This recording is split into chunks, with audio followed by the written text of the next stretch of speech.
निर्गमन अध्याय 33। सीनाई पर्वत से प्रस्थान की आज्ञा। फिर यहोवा ने मूसा से कहा, तू उन लोगों को जिन्हें मिस्र देश से छुड़ा लाया है संग लेकर उस देश को जा जिसके विषय मैंने अब्राहम, इसहाक और याकूब से शपथ खाकर कहा था, मैं उसे तुम्हारे वंश को दूंगा। और मैं तेरे आगे आगे एक दूत को भेजूंगा और कनानी, एमोरी, हित्ती, पिरिजी, हिब्बी और यबूसी लोगों को बरबस निकाल दूंगा। तुम लोग उस देश को जाओ जिसमें दूध और मधु की धारा बहती है, परंतु तुम हठीले हो, इस कारण मैं तुम्हारे बीच में होकर न चलूंगा।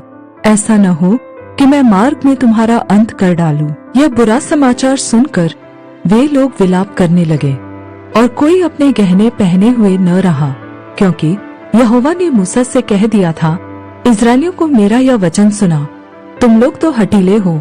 जो मैं पल भर के लिए तुम्हारे बीच होकर चलूं तो तुम्हारा अंत कर डालूंगा। इसलिए अब अपने अपने गहने अपने अंगों से उतार दो कि मैं जानूं कि तुम्हारे साथ क्या करना चाहिए।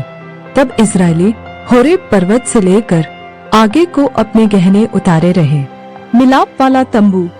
मूसा तंबू को छावनी से बाहर वरन दूर खड़ा कराया करता था और उसको मिलाप वाला तंबू कहता था। और जो कोई यहोवा को ढूंढता वह उस मिलाप वाले तंबू के पास जो छावनी के बाहर था निकल जाता था। जब जब मूसा तंबू के पास जाता तब तब सब लोग उठकर अपने अपने डेरे के द्वार पर खड़े हो जाते, और जब तक मूसा उस तंबू में प्रवेश न करता था तब तक उसकी ओर ताकते रहते थे। जब मूसा उस तंबू में प्रवेश करता था तब बादल का खंभा उतरकर तंबू के द्वार पर ठहर जाता था और यहोवा मूसा से बातें करने लगता था। और सब लोग जब बादल के खंभे को तंबू के द्वार पर ठहरा देखते थे तब उठकर अपने अपने डेरे के द्वार पर से दंडवत करते थे। और यहोवा मूसा से इस प्रकार आमने सामने बातें करता था जिस प्रकार कोई अपने भाई से बातें करे।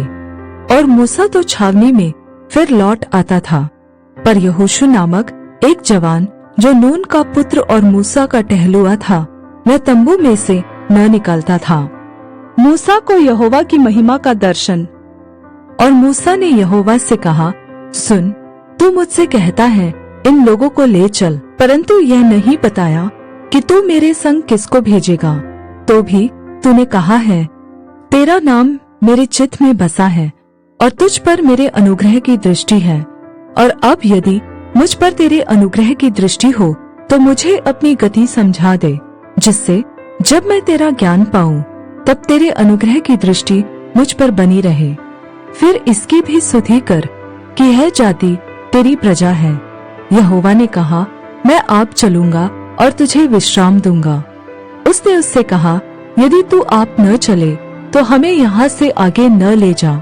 यह कैसे जाना जाए कि तेरे अनुग्रह की दृष्टि मुझ पर और अपनी प्रजा पर है? क्या इससे नहीं कि तू हमारे संग संग चले, जिससे मैं और तेरी प्रजा के लोग पृथ्वी भर के सब लोगों से अलग ठहरे? यहोवा ने मूसा से कहा, मैं यह काम भी जिसकी चर्चा तूने की है करूँगा, क्योंकि मेरे अनुग्रह की दृष्टि तुझ पर है और तेरा नाम मेरे चित्त में बसा है। उसने कहा, मुझे अपना तेज दिखा दे। उसने कहा, मैं तेरे सम्मुख होकर चलते हुए तुझे अपनी सारी भलाई दिखाऊंगा और तेरे सम्मुख यहोवा नाम का प्रचार करूंगा। और जिस पर मैं अनुग्रह करना चाहूँ उसी पर अनुग्रह करूंगा और जिस पर दया करना चाहूँ उसी पर दया करूंगा। फिर उसने कहा, तू मेरे मुख का दर्शन नहीं कर सकता, क्योंकि मनुष्य मेरे मुख का दर्शन करके जीवित नहीं रह सकता। फिर यहोवा ने कहा, सुन, मेरे पास एक स्थान है, तू उस चट्टान पर खड़ा हो और जब तक मेरा तेज तेरे सामने होकर चलता रहे तब तक मैं तुझे चट्टान के दरार में रखूंगा, और जब तक मैं तेरे सामने होकर न निकल जाऊं तब तक अपने हाथ से तुझे ढांपे रहूंगा। फिर मैं अपना हाथ उठा लूंगा, तब तू मेरी पीठ का तो दर्शन पाएगा, परंतु मेरे मुख का दर्शन नहीं मिलेगा।